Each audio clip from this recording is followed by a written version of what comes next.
stop, not to motivate you, to show you something you won't be able to unsee. You say you want more power, more freedom, more success, but your behavior tells a different story. Every time growth gets close, you hesitate, you delay, you get tired, you suddenly lose clarity you didn't know you had. And here is the part that should disturb you. That is not weakness, that is strategy.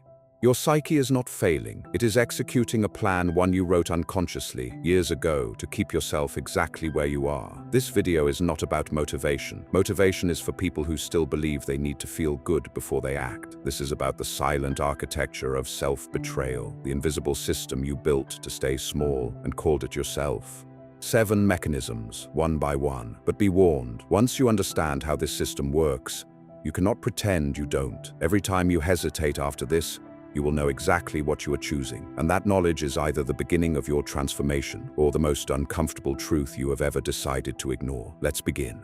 1. You are not sabotaging success. You are protecting a corpse. Most people think self-sabotage is about fear of failure. Wrong. You don't sabotage success. You sabotage the version of yourself who would have to exist after success, the identity that would emerge on the other side of the transformation you claim to want. If you become disciplined, you can no longer carry the comfortable lie of lazy but talented. If you become powerful, you can no longer blame the world for your position. If you evolve, the story you have been telling about yourself for years dies.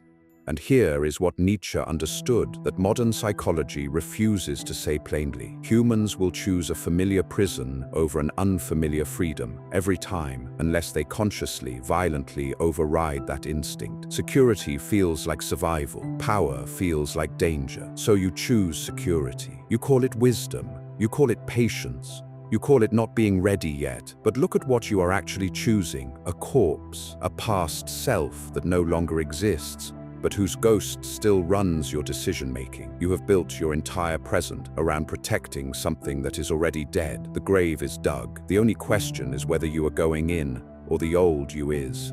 2. This is who I am is not a description. It is a regime. I'm not a disciplined person. I'm not good with money. I'm not leadership material. These sentences feel like honesty. They feel like self-awareness. They are not. They are propaganda produced by an internal regime whose entire purpose is to maintain the current power structure inside you. Jung called it the persona, the mask constructed to tell the world and yourself a coherent story about who you are. The problem is not the mask. The problem is when you forget you are wearing one, when the mask becomes the face. Mask versus truth. Most people never feel the difference anymore. Your identity is not a fact, it is a habit of perception. Repeated so many times, it's solidified into what feels like truth. And habits can be broken. But first you have to see the regime for what it is. Not self-knowledge, but self-imprisonment. A system that punishes deviation, rewards stagnation, and calls it authenticity. Every time you say, "This is just who I am," ask yourself one question: who benefits from you staying exactly as you are?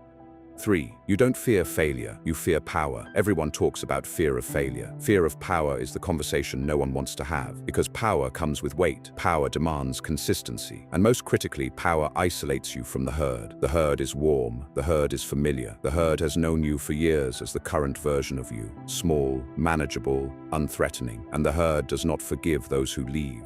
So, when real power gets close, your nervous system pulls you back, not out of weakness, out of biological loyalty to the group. The same mechanism that kept our ancestors alive in tribes now keeps you from outgrowing yours. The herd will not hate you for failing, it will hate you for leaving. Machiavelli knew this. He warned that those who rise must expect resistance from everyone who was comfortable with the old order. That resistance will not always come from outside. Most of the time it comes from inside you, dressed as doubt, fatigue, the sudden and convenient loss of momentum right before the breakthrough. You are not afraid of failing. You are afraid of the solitude that comes with becoming. Afraid that the herd might let you go and that you might be okay without them. You will be 4. Comfort is not rest. It is a slow execution. Short version, because this one does not need elaboration. You already know it. That is the problem. Comfort is not peace. Comfort is controlled decay. Nietzsche called it the slow death of the will. The man who mistakes the absence of suffering for the presence of meaning. Who stops pushing against the world and calls the stillness satisfaction. It is not satisfaction. It is the beginning of the end, experienced in slow motion.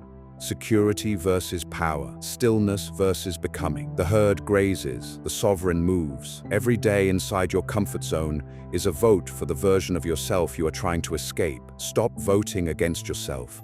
5. Your ego is running a coup against your future. This is the mechanism most people never see clearly enough to fight. Your ego is not on your side. It is on the side of continuity. Its job, its only job, is to maintain the coherence of your current self-image, and it will sacrifice your future without hesitation to protect your past. It will whisper that you are not ready, that the timing is wrong, that people like you don't do things like that you should wait until you feel more certain, more prepared, more deserving. It is a coup, silent, executed daily, with your full cooperation.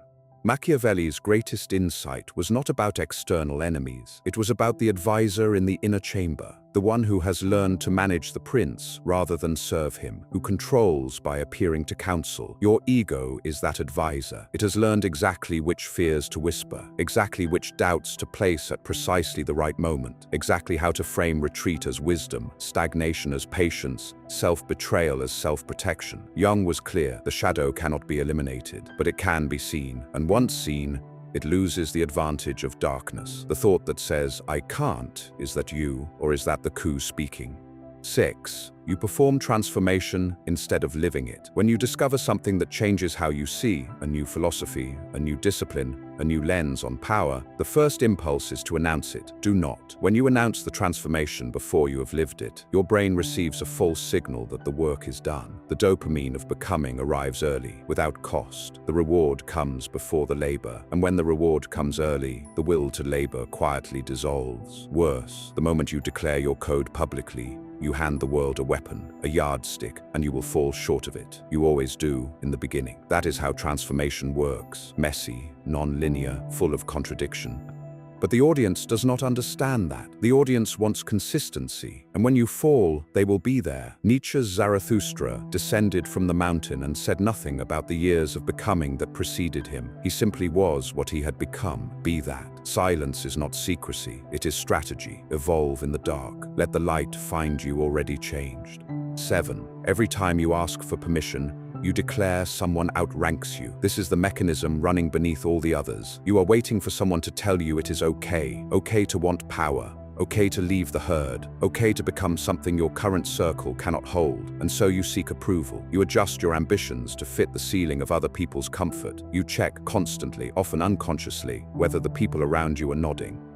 Here is what that behavior actually declares. Someone else's judgment of my potential outranks my own. Every time you ask for permission to grow, you assign yourself the subordinate position in the hierarchy of your own life. You hand over your sovereignty and then wonder why you feel trapped. Machiavelli's prince does not consult the court before deciding who he will become. He observes, he listens, he gathers intelligence, and then the decision belongs to him alone. You are the prince of your own psychology. The court does not get a vote.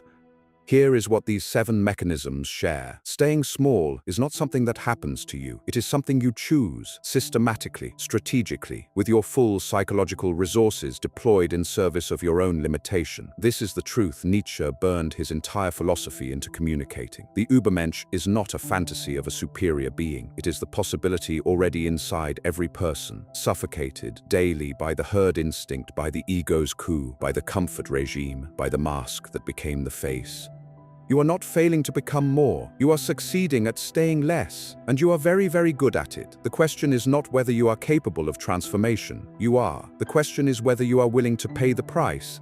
The price is not discipline. It is not effort. It is not sacrifice. The price is solitude. The solitude of leaving the herd. The solitude of becoming someone your old identity cannot recognize. The solitude of standing in the gap between who you were and who you are not yet. Most people feel that gap and retreat. They return to the herd. They shrink back to the familiar story. They call it humility. They call it being realistic. They call it knowing their place. And the herd welcomes them back? Of course it does. The herd will not hate you for failing. It will hate you for leaving.